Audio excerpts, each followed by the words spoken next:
Hello everyone, my name is Chelsea and welcome back to my channel. For today's video, I am sharing with you my May book haul and wrap up.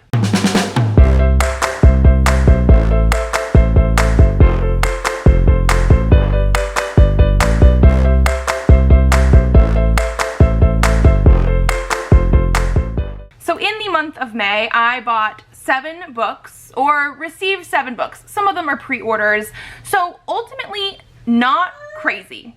I have done worse, let's just say that. I've definitely done worse this year. So we're gonna start with the physical books, move into the ebooks. The first one I have here is going to be Some Desperate Glory by Emily Tesh. This was the Illumicrate book for April, and I did actually have a dedicated unboxing video for this one. The first one in a while. I haven't done dedicated unboxing videos in a while, even though I love them, but I did actually do it for this. It is a gorgeous, very, very shiny book. Like when I hold it this way, you can't even see the cover. But I love the edges, and the end papers are so cool, and it is a sci-fi, adult sci-fi? I think it's an adult sci-fi, but it has been compared to like Mass Effect and Brave New World, things that I actually really enjoy, and so I'm very excited to have a copy in my hands. The next book I have here is a pre-order from Barnes & Noble. It is The True Love Experiment by Christina Lauren. I absolutely loved The Soulmate Equation, and this is sort of the companion novel to that. We're following a different character from the first book who is now going to have their own romance novel. We're going to be following Fizzy, who I think actually is a romance novelist, and she gets roped into doing like a true love experiment TV show sort of thing. I'm very excited for this one. So excited for it that I actually ordered the Afterlight edition of this as well. I think I sort of forgot that I pre-ordered this one from Barnes & Noble because I did this back in like January or something like that, where they had like a 25% off all pre-order thing. So I'm going to eventually have 2 copies of this, and I'll have to see which one I like better. But I have high hopes for this because I loved the first one so much. The last physical book that I have here was a Kickstarter pre-order, and it's going to be Born Sexy Tomorrow by VVBG, which I think is like Very, Very Bad Girls. Yes, Very, Very Bad Girls. This is something that used to be a webtoon. I think it might even still be a webtoon. I have not read it, but I have funded quite a few webtoon comics through Kickstarter. They have Rocket Ship Entertainment is basically the Kickstarter publisher thing for a lot of webtoon comics, and I've really enjoyed a lot of them, and this one caught my eye even though I have not actually read it before, because I know a lot of people probably fund these things as physical copies because they've read the webcomic. I have not read this one, but it is sci-fi, it is male-male romance. It looks so good with the actual like art style and everything that, yeah, I definitely needed to pick this up. It's been a while since I actually funded the Kickstarter and everything like that, but I'm very excited to get to it. I also love the fact that like these Kickstarter projects always come with like little swag things. So we do have bookmarks. I like that it's the same design, but it's like one's close up and one's farther away. And then we have this one who has both the different characters with like drinks or something like that. So we get like bookmarks and cute things like that. I totally dropped them on the floor. But this is the last physical book for the month. And then I actually did have 4 ebooks that I got. I think most of them, all of them, were free in some way. So 2 of them are by SM Gaither, and they were doing a free sale of a couple of the first books in a series. So the first one I have here is Descendant. Let me actually scooch over a little bit so you guys can see the cover. Descendant. This one is going to be like a paranormal fantasy romance, I think maybe YA, and it says, a vicious werewolf attack leaves Alex infected, confused, and suddenly surrounded by strangers who all claim they want to help her. All she has to do is decide who to trust. Kale is infuriating, arrogant, and entirely too hot for his own good. He also has secrets and a dark past that could turn her whole world upside down. The only thing keeping the human population safe from the shifters and lichens is the pact. The pact that Alex's grandfather initiated, the one that only she can break. Breaking the pact means igniting war. Refusing to break it may mean losing the most important person in her life. When the moment comes, on whose side will Alex stand, and how much will she be willing to sacrifice? So, wolves, some sort of paranormal stuff going on. The second one that I picked up by the same author is The Song of the Marked. And this is going to be a fantasy romance. I feel like this is adult though. The other one I think was YA. And this says, for decades, the Catherine Empire has been plagued by a strange illness that leeches the very life and soul from its victims. Cassia is one of the fade-marked, one of the few people who caught this sickness and lived. Why she lived is a mystery even to her and the outcast crew of mercenaries she calls her family. It also makes her an intriguing target for the young, enigmatic King Emperor who claims he wants to work alongside her to find a cure. Unfortunately, working alongside him also means working with the handsome but infuriating captain of one of the most prestigious branches of the Catherine army. This infuriating Captain Alander also has secrets, a past that Cass can't seem to uncover, a powerful but strange brand of magic, and a deep distrust of the very monarch that he's sworn to serve. She feels oddly drawn to him in spite of these things, but can she really trust him? As the bodies pile up and the strange monsters begin to wreak havoc throughout the realms, Cass and Alander will have to work together to protect their world, whether they trust one another or not. Because one thing is clear, something ancient and evil is stirring in the shadows of Cathra, and the Empire will not survive its full unleashing. The next one I picked up was Mask of the Nobleman by Laura Diaz de Arce. This is a full-length novel from this author, and it's going to be like a sort of historical fantasy romance. I think it has fantasy in it as well. The reason I picked this one up, I actually had some Amazon credits, so I decided to pick this up because I mentioned it in a video this last month recently where I did like a do you have that indie book challenge. It was a video that I created myself, so I was very proud of it. But I had mentioned two other books by this author that were short story collections, Monstrosity and In Absence, and how I absolutely loved them, and the only other thing I haven't ever read from this author, like the only other thing, was a romance. Historical fantasy sort of stuff, and so I'm a little bit apprehensive of it just because it's not 100% my genre, but I love everything else this author has done, so I had to pick it up. And so yes, that was the other one that I picked up. And then the last one, another free book for I think like the next book coming out in the series, or it was just like a free promotion for a little while sort of thing, is Ink by Elizabeth Hunter. It's everything but business as usual. Emmy Elliott hadn't expected to come back to Maryland, California. She definitely didn't expect to stay. She returned to her childhood home with a mission: sell the building that housed her grandmother's bookstore and move on with her life. But life doesn't always go according to plan. To reopen her grandmother's bookshop, Emmy will need a hook. She'll need a strategy. She'll need an ox. Miles Oxford doesn't have much interest in quiet bookstore owners. He's a tattoo artist without a space to work, and the last thing he wants is to get involved with anyone after his last disaster of a relationship. Work and pleasure don't mix for Ox, but since he doesn't have any interest in the cute girl with the bold business proposal, he should be safe from any awkward complications, right? She sells ink. He tattoos it. Unusual? Yes, but a bookshop / tattoo studio might be the ticket for both Emmy and Ox to find success on their own terms, as long as they keep their attention focused on business. Just on business. So obviously this is going to be a contemporary romance. It had bookstores in it. I was sold from the get-go for that. And so yeah, I had to pick that one up as well. So those are the 7 books that I hauled this month. We're gonna get into the books that I read and all my stats and everything like that. So ultimately, not too crazy on the purchasing side of it. A little bit more than I should have with how much I actually did read in the month. I'm still a little bit behind with my like ratio of every 2 books that I read, excluding rereads, to 1 new book purchase that goes on my TBR, but it wasn't as bad as it could be. So moving into the actual stats and wrap up. That's what I was trying to say. I was going to say TBR. We're not doing a TBR. We're not doing a TBR. We're doing a wrap up. I read 13 books in the month of May. 2 of them were DNFs though, so technically 11 full books for a total of 3,357 pages.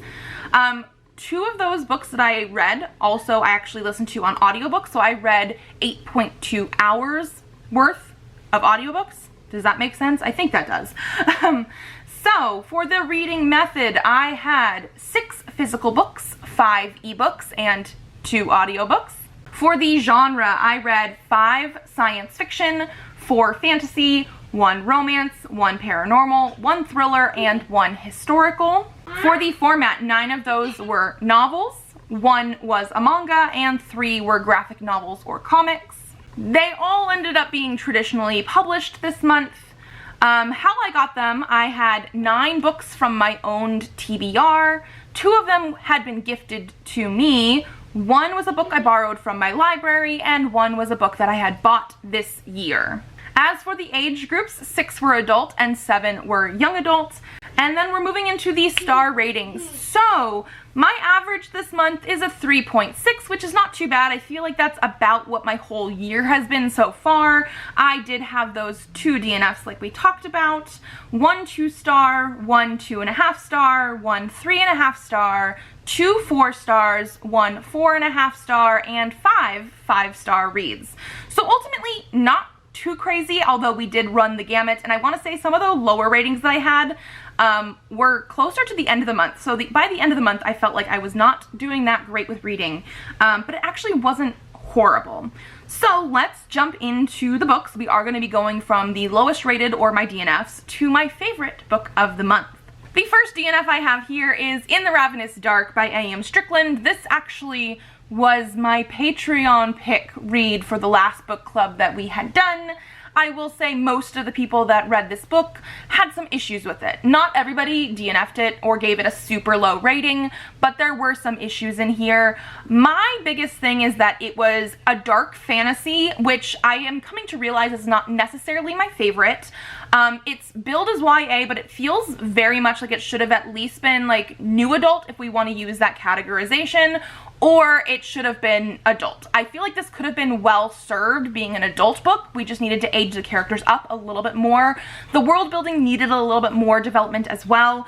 And then one of my big issues, part of the reason I ended up DNFing this, is that we got this whole scene of people talking about where they were on the LGBTQ spectrum, and it felt very performative to me. Like everybody was like, oh, well, I like boys and girls. Well, I only like girls. Well, I'm ace. And it was just the way that the conversation happened didn't feel real to me. It felt very pandering almost. And I know the author actually is, I think, non-binary, and so they are part of the LGBTQ spectrum, and so they're in this. Like they used part of themselves, I'm sure, in the identities in here, but for the way that that whole conversation happened, it was just not my favorite. And then I think the scene that I actually ended on was basically the beginning of a sex scene, like an actual sex scene in young adult that just did not fit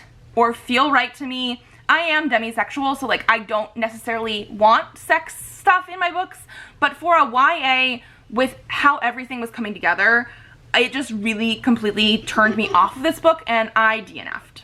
The next DNF that I had was Nophek Gloss by Essa Hansen. This is an adult sci-fi that I've had on ebook for a little while, and I tried to get into this one. The beginning was very interesting because we are sort of thrown into this world, and a very tragic sort of thing happens close to the beginning of the book that I feel like was well written and very out of left field. Like it was very shocking that it happened, but it wasn't in a bad way. However, after that, I was bored. I didn't understand a single thing that was going on. There were supposed to be like alien races and stuff in this, which is one of the things that I do usually like about sci-fi. I like sci-fi that goes out and has alien races, and like it's this big universe sort of thing. But nothing was explained enough for me. We were thrown into it with this young character. It's a young boy, so it is adult sci-fi, but he's probably like in his early teens, if that. And I don't think people were explaining enough stuff to him that we were also then getting. Like, I don't remember a single thing that happened after like that beginning sort of scene that was actually quite shocking. I don't remember. I didn't understand a single thing that was happening. I wasn't retaining any information. And because of that, Presley is dying over here laughing at something on his phone. But because of that, I didn't want to keep coming back to this book because I wasn't getting anything from it. I know some people really enjoy this one, but I could not wrap my brain around a single thing that they were saying. Moving into my 2-star read, I have Go Hunt Me by Kelly DeVos. So this was a book that was picked for my TBR because of a challenge card that was to read the lowest rated book on my TBR. And it was a poll pick, so we had a few different books that you guys could choose from, and this is the one that you chose. It was not worth it. I will say that. I'm still very intrigued by Kelly DeVos's other book, which is Eat Your Heart Out, because that's like zombies at a fat camp. Like, I'm very, very intrigued by that. But this one here, I just don't think the way that this story was constructed did it any justice. So this is basically following a group of teenagers who are trying to make a movie to get into like college, like USC, that kind of thing. And they go to this castle that is supposed to be like Dracula's castle, and mysterious things start happening, people start dying, and it starts off with our main character at a police station saying, oh, all this stuff happened like over the last 48, 72 hours, something like that. And these people asking her, like, what happened? Tell us the story of what happened. So we already sort of know how this story is going to end before we even begin. Not my favorite thing. We would end up with a chapter of stuff, and then we would go to an aside of, again, her talking to this inspector, and the inspector being like, so this is the time that you realized that such and such had left a paper here, and she's like, oh no, that was later. And like, nothing is ever answered in those asides. Like, I don't think they were needed. Every single one was like, so is this when this happened? No, let me tell you. Or, so this is when you figured out? No. And it's like, nothing was actually added to the story with those things, ever. Like, it just didn't make sense. I kept reading this because I had a theory going into the end. I was semi-right, but not completely. And I don't think the reveal at the end made this worth it. I will say that I think this could have been a really, really good book. And the way that the story was structured, especially with the whole, we found out what happened at the end, at the beginning, and the constant interruptions by these police inspector things that don't lend anything to the story, it didn't help. Like, by the time I got to the end and they sort of revealed what happened, the execution wasn't there, and I just didn't care anymore. Like, it was not worth the read for me. Moving into my 2.5 stars, I have Girl of Nightmares by Kendara Blake. I absolutely loved Anna Dressed in Blood. I think I gave it like a 4 or a 4.5. It's pure YA horror, and I really, really enjoyed the paranormal horror aspect of it. Like, there was blood and gore and death and everything. This picks up after that first book, and the tone is completely different. I just did not find why we needed this book. We are introducing new characters, we have completely different motivations, and I just didn't think this was needed. If you want to read Anna Dressed in Blood, I really do think that book was worth it, but it should have been a standalone. I do think that one ends semi on a cliffhanger, but not really. It just, this book was not needed. It wasn't necessarily horrible, but after what I remembered of Anna Dressed in Blood, I don't think this was needed as a book. Like, I did not enjoy the follow-up stuff with this compared to that one. Moving into my 3.5 stars, I have A Heart So Fierce and Broken by Brigid Kemmerer, another sequel that I don't think I enjoyed as much as the first one. The first one I gave 5 stars. This one follows different characters as point of view characters, and so I knew that going in, but at the same time, again, it changes the tone completely. The characters that we grew to love in the first book are thrown to the wayside here and given completely different personalities. Like, they're hardly in the story, but when they are, it's not good. And I don't see how we got from point 1 to point 2. I know they mention in here that one of the characters seems to have PTSD, but nobody actually confirms it.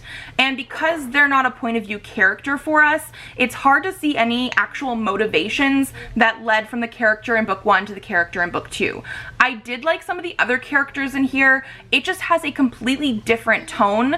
And this is one of the books that I listened to on audiobook, and I think I'm also coming to the realization that if I'm reading something through an audiobook, I'm not going to like it as much as I possibly could have. Every single book so far that I've listened to this year on audio has had a lower rating than I thought it probably would have if I read it by myself. So take that as you will. I'm curious about the third book in this series, but I'm not too sure when I'm going to get to it because I wasn't too sure how to feel about certain characters after this one. Moving into the 4-star reads, the first one I have here is Artificial Condition by Martha Wells. This is the second book in the Murderbot series. The first one is All Systems Red. I gave the first book 5 out of 5 stars. I listened to this one on audiobook. I think that will tell you something. I gave it 4 stars. I can't tell if it's purely because of the audio, because it is a novella, it's very short, and because it is a novella, it had action in it, but it was very, very quick. I did like the character of Murderbot, I liked the character of Art, I like how snarky some of these characters are, like I really did like that, but I didn't think the action of this one was as good or well developed, especially in the relationships with some of the other characters, as the first book. Like, I loved the first book, but again, I read the first book myself in my head and listened to the second book on audio. I did actually also do this as part of a vlog for Patreon Picks My TBR for that week. So if you want a little bit more thoughts, I should have them in that one. But yeah, it wasn't as good as I was hoping. Again, but it was still a 4 stars. It was still good. The next 4-star I have here is Alex and Ada Volume 3 by Jonathan Luna. So I actually read all 3 volumes of Alex and Ada this month. The first one I read because of the Patreon Picks My TBR, and then I loved that one so much, I gave it 5 out of 5 stars. I had to continue. I actually gave volumes 1 and 2 5 out of 5 stars.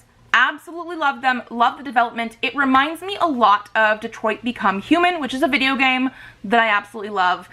Came out like 5 years ago now, and it is so good with the storytelling and the fact that it's almost all comparing like AI and sentience and what does it mean to be human? What does it mean to be a person? And that's pretty much exactly like what these books are as well. We follow Alex, who is human, and he receives an android from his grandmother because she wants him to have some sexy times. I'm not gonna go into that. There is a little bit of like, grandma likes to have sex with an android, and like, I didn't think we needed to like be so blatant about it, but you know, whatever.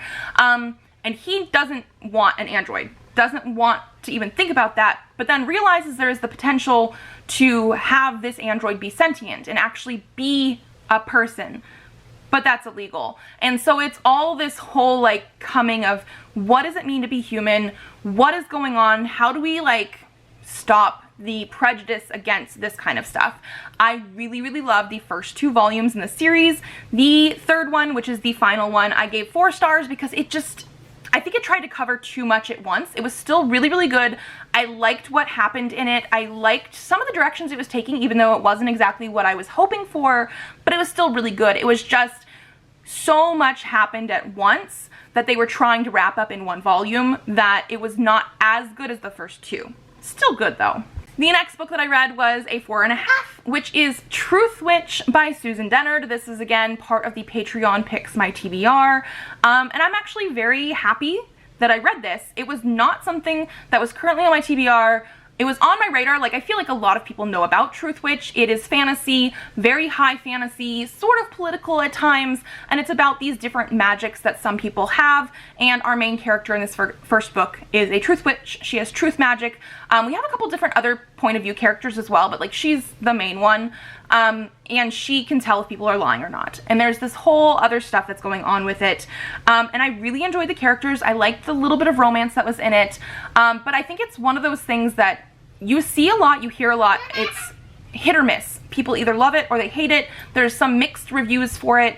And I think it's because it was hyped so much when this first came out. This series is actually still ongoing, but it was hyped so much when it first came out. And so it was one of those things that I wasn't entirely sure I wanted to read because I heard the mixed reviews, but Nikki made me read it and I gave it a 4.5. It wasn't a full 5-star, especially since a lot of the things that I was reading at the beginning of the month were 5 stars, like they were good reads, but I really enjoyed my time with it. I was surprised at how much I did like it, and I definitely want to continue in the series. Moving into the 5 stars, the first one I have here is Song of the Sparrow by Lisa Ann Sandell. This was a reread for me, the very first thing I read in May, because I needed like a comfort book.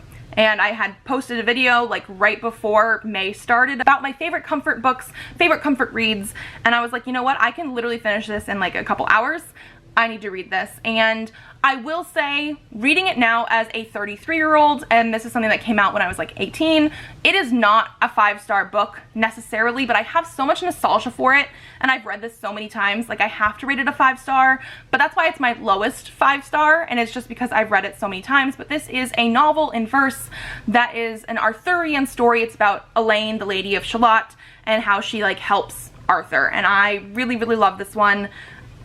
It's not the best written, no, it's not, but it has a special place in my heart.